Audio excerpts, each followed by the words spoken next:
Hello students, we have learned in this chapter class 8 science. We have learned before previous video we have learned about agriculture practices, and we have learned preparing soil, sowing, adding manures and fertilizers, irrigation the fields. After that we will learn it in the modern way of irrigation and old system of irrigation.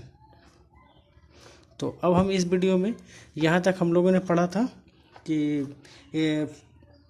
Agriculture practices यानी कृषि प्रणाली में हम लोग पहले मिट्टी तैयार करते हैं, फिर उसके बाद बीज लेते हैं अच्छी क्वालिटी का, उसके बाद उसमें मिट्टी में खाद और पोषक तत्व मिलाते हैं, फिर हम सिंचाई के लिए चलते हैं। स्टेप बाय स्टेप हम लोग आगे बढ़ते हैं। तो इरिगेशन ऑफ फील्ड में हम लोग पढ़े थे all living beings need water to live. हम लोगों ने पढ़ा था कि जितने भी लिविंग बींग्स हैं सबको जिंदा रहने के लिए पानी की ज़रूरत पड़ती है। Water is important for proper growth and development. और पानी अच्छी तरीके से वृद्धि करने में और विकास करने में बहुत ही ज़्यादा महत्वपूर्ण होता है, चाहे ह्यूमन के लिए हो या प्लांट्स के लिए हो। और प्लांट्स कंटेन नियरली 90% वाटर, और पेड़ पौधों में लगभग 90% पानी होता है। The supply of water to crop at regular interval is called irrigation. यानी फसल में एक रेगुलर इंटरवल के बाद यानी एक निश्चित अंतराल के बाद जो हम पानी की सिंचाई करते हैं उसको हम लोग सिंचाई कहते हैं, यानी इरिगेशन कहते हैं। पानी देने को इरिगेशन कहते हैं। इरिगेशन के बहुत सारे सोर्सेज हैं। सोर्सेज ऑफ इरिगेशन में हम लोग देखते हैं, पहले वेल्स हैं, ट्यूबवेल्स हैं, पॉन्ड्स हैं, लेक्स हैं, रिवर हैं, डैम्स हैं, कैनाल्स हैं एंड रेन है। रेन वाटर है, ये सबसे मेन सोर्स ऑफ इरिगेशन है। ये आज भी सबसे मेन सोर्स माना जाता है, सिंचाई का सबसे मुख्य साधन यही माना जाता है। अगर सिंचाई बारिश समय से नहीं हुआ तो फसल खराब हो जाती है। और ओल्डन सिस्टम में हम लोग वेल्स का इस्तेमाल करते थे, आज भी ट्यूबवेल का इस्तेमाल किया जाता है, पॉन्ड्स का इस्तेमाल करते थे, लेक्स का इस्तेमाल करते थे, रिवर्स का इस्तेमाल करते थे, डैम्स आज भी इस्तेमाल किए जाते हैं, कैनाल्स यानी नहरें आज भी इस्तेमाल की जाती हैं, लेकिन पहले के हिसाब से थोड़ा कम। आज के मॉडर्न मेथड्स में बहुत अलग अलग तरीके से खेती बाड़ी करते हैं। पहले हम लोग एक प्लेन फील्ड में ही कर पाते थे, लेकिन आज के डेट में हम लोग उबड़ खाबड़ नीची ऊंची पहाड़ी वाले क्षेत्रों में भी खेती बाड़ी का काम करना शुरू कर दिए हैं। और उसका सिर्फ एक ही है फ़ायदा, जो हम लोग टेक्निक यूज़ कर रहे हैं, उस टेक्निक के द्वारा ही ये खेती करना ऐसा संभव हो पा रहा है। तो हम लोग कौन सी टेक्निक से वहाँ पे पानी दे रहे हैं, किस टेक्निक का यूज़ करते हैं, तो उसके बारे में थोड़ा देखते हैं। Modern method of irrigation, modern method का इस्तेमाल किया जा रहा है इरिगेशन सिंचाई के लिए। कैसा है? पहला है स्प्रिंकलर सिस्टम। स्प्रिंकलर सिस्टम में क्या है, ये एक बहुत ही मॉडर्न मेथड है सिंचाई का। और इस सिस्टम में क्या करते हैं, this system is more useful on the uneven land where sufficient water is not available। ध्यान देने वाली बात है, अनइवन लैंड यानी उबड़ खाबड़ रास्ते, जब उबड़ खाबड़ ज़मीन जहाँ पे सफिशियंट वाटर नहीं है, नॉट अवेलेबल मतलब सही मात्रा में पानी उपलब्ध नहीं है, जितनी पानी होनी चाहिए सफिशियंट उतना नहीं है, तो उस जगह पे हम लोग स्प्रिंकलर सिस्टम से पानी देते हैं। इसलिए देते हैं क्योंकि पहली बात तो जगह उबड़ खाबड़ है, पानी एक ऊंचे रास्ते पे चढ़ना मुश्किल होता है, चढ़ाई नहीं कर पाएगी, इसीलिए वहाँ पे पानी हम लोग नॉर्मल तरीके से सिंचाई नहीं कर सकते, तो स्प्रिंकलर सिस्टम से करते हैं।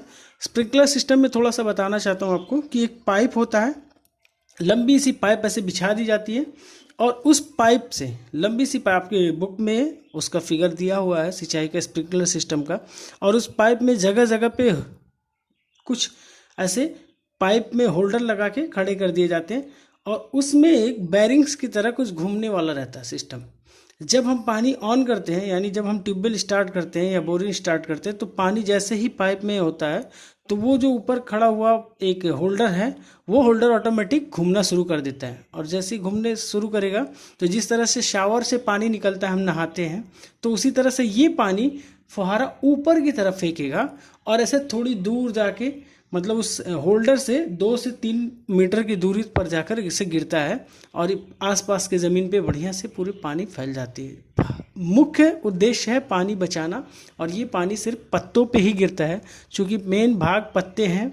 किसी भी पेड़ पौधों का खेती का सबसे मुख्य पार्ट होता है पत्ते, उनको पानी पहुंचाना बहुत ही आवश्यक है, और इसीलिए स्प्रिंकलर सिस्टम से पानी की बचत होती है और आसानी से अनइवन लैंड रहे तब भी वहाँ पे सप्लाई हो जाता है। दूसरा है ड्रिप सिस्टम। ड्रिप सिस्टम क्या है? In this system the water falls drop by drop directly near the roots. ये सिस्टम भी सबसे बढ़िया है, और ये ऐसे जगह पे पानी किया जाता है जहाँ पे पानी एकदम रेयर पाया जाता हो, उस जगह पे हम लोग ड्रॉप सिस्टम से सिंचाई करते हैं। और ड्रॉप सिस्टम से सिंचाई करने का सबसे बड़ा फायदा ये होता है कि ये पेड़ की जड़ों में बूंद बूंद बूंद बूंद करके पानी गिरता है, जिससे पानी वेस्ट नहीं होता। पानी वेस्ट नहीं होता, पानी की बचत होती है। ये 2 सिस्टम मॉडर्न मेथड में आते हैं। उसके बाद हम आते हैं वेडिंग में, जो हम लोग इरिगेशन पढ़े थे चौथे में, उसका 5वां पार्ट है वेडिंग। वेडिंग मतलब क्या होता है? निराई करना। यानी हम लोग जब देखते हैं, जब हम लोग फसल बैठाते हैं तो उस फसल के साथ साथ और भी बहुत सारी घास फूस निकल आती है जिसकी हमें ज़रूरत नहीं है। यानी हमने उसकी बुआई नहीं की थी, लेकिन वो ऑटोमेटिक अपने आप उगा हुआ है। तो उस जो हम नहीं चाहते हैं उसको हमको निकालना पड़ेगा फसलों से। तो यहाँ पे लिखा हुआ है in the field many other undesirable plants may grow naturally along with the crop. यानी खेतों में बहुत सारे अनडिजायरेबल यानी जो हम नहीं चाहते वो पेड़ पौधे उगाते हैं, और नेचुरल तरीके से फसल के साथ ही उगते हैं। These undesirable plants are called weeds. और यही जो अनडिजायरेबल यानी जो हम नहीं चाहते हैं पेड़ पौधे, जो घास फूस है, इन्हीं को हम लोग वीड्स कहते हैं, यानी खरपतवार कहते हैं। उसके बाद है 6वें नंबर पे आता है protecting crops from paste and disease.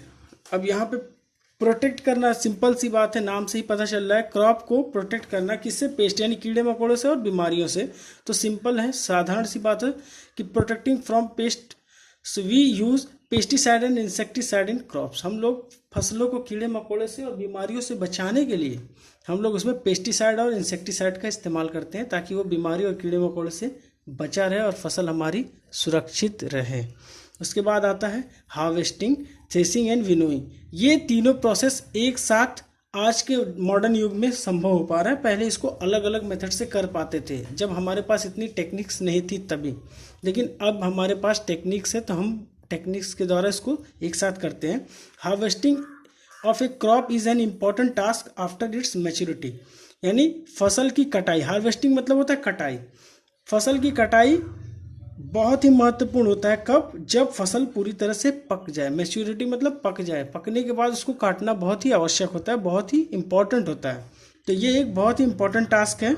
उसके बाद नंबर आता है the grain seeds need to be separated from the chaff. यानी जो अनाज है उसके पुआल से, पुआल चाफ मतलब पुआल, उस डंठल से उसके अनाज को अलग करना, ये सेकेंड मेथड आता है। इसको कहते हैं थ्रेशिंग, यानी दवाई। कटाई के बाद दवाई का नंबर आता है। दवाई मतलब उसको हम लोग अनाज को उसके डंठल से अलग करते हैं, और इस प्रोसेस को थ्रेशिंग कहते हैं। Farmers with small holding of land do the separation of grain and chaff by winnowing. हाँ, कुछ जो किसान होते हैं जिनके पास थोड़ी सी ज़मीन होती है, थोड़े से खेत होते हैं, वो चाफ को ग्रेन से अलग करने के लिए विनोइंग का प्रोसेस इस्तेमाल करते हैं। विनोइंग के प्रोसेस में क्या है, एक पंखे लेते हैं और उसके सामने अनाज को लेकर खड़े हो जाते हैं और ओसाते हैं। ओसाने का मतलब उसके सामने ऐसे हल्का हल्का गिराएंगे थोड़ा थोड़ा, और हवा के द्वारा जो उसमें चाफ यानी जो पुआल का टुकड़ा है और जो अनवांटेड थिंग्स हैं वो थोड़ी दूर हवा के प्रेशर से थोड़ी दूर जाएंगे, और जो ग्रेन्स है वो लोडेड होता है, वो वहीं नज़दीक में गिरेगा। फिर हम उसको कलेक्ट कर लेंगे, ग्रेन्स को, अनडिजायरेबल थिंग्स को अलग करके उसको फेंक देते हैं। तो ये प्रोसेस हार्वेस्टिंग, थ्रेसिंग, विनोइंग है, तीनों एक साथ आज के डेट में कंबाइन मशीन कर रही है। कंबाइन मशीन का नाम सुना होगा आप लोगों ने। कंबाइन मशीन के द्वारा तीनों प्रोसेस एक साथ किया जा रहा है। इसमें बहुत सारी टाइमिंग की भी बचत हो रही है और बहुत सारी चीज़ें एक साथ होने के कारण हमें ज़्यादा प्रेशर नहीं झेलना पड़ रहा है, और ये टेक्निक्स बहुत ही अच्छी चल रही है। उसके बाद आता है, लास्ट नंबर पे आता है स्टोरिंग क्रॉप्स। जब फसल पक गई, कटाई हो गई, अब कटने के बाद हम उसको रखेंगे क्या, कहाँ, कैसे, ताकि उसमें कीड़े मकोड़े ना लगें और फसल नुकसान ना हो अनाज। इसको बचाने के लिए जो हम लोग प्रोसेस करते हैं वो होता है स्टोरिंग। तो यहाँ पे पढ़ते हैं, storage of produce is an important task, यानी जो अनाज पैदा हुआ है उसको रखना, स्टोर करना बहुत ही इम्पॉर्टेंट टास्क होता है। If the harvested grain are to be kept for no longer, अगर जो फसल पैदा हुई है इसको सही से नहीं रखा गया, बहुत लंबे समय तक नहीं रखा गया सही से, they should be safe from moisturiser, insect, rats and micro organism, यानी अगर हम इसको सही से नहीं रखेंगे तो ये नुकसान हो जाएगा और इसको हमें बचाना चाहिए। किससे बचाना चाहिए?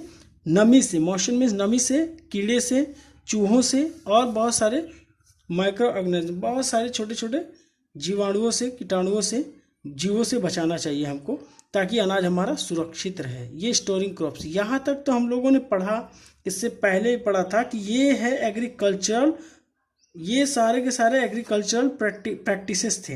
हाँ, अब हम सिर्फ हमारा पेट, यानी हम सिर्फ अनाज के बल पे ही जिंदा नहीं रहते, हमें कुछ एक्स्ट्रा अलग से भी भोजन की ज़रूरत पड़ती है। और ये अलग से जो भोजन की ज़रूरत पड़ती है उसके लिए हम क्या करते हैं, कुछ ऐसे भी अब भोजन है, कुछ ऐसे भी आहार है, खाने वाली चीज़ें जो हम एनिमल से लेते हैं।